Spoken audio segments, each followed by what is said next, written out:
Before I send these models to the new owners, I got a test, and this is the process I used to make. This one, for example, one of our friends bought it, and he is going to get this. He sent me a message on Facebook, and you can do that one if you want to get one of these.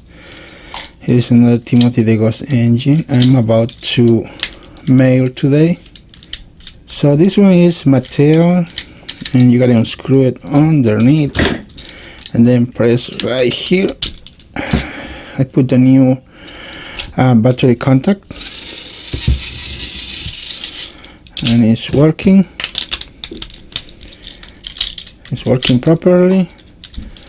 And also another Timothy, and we have a Batman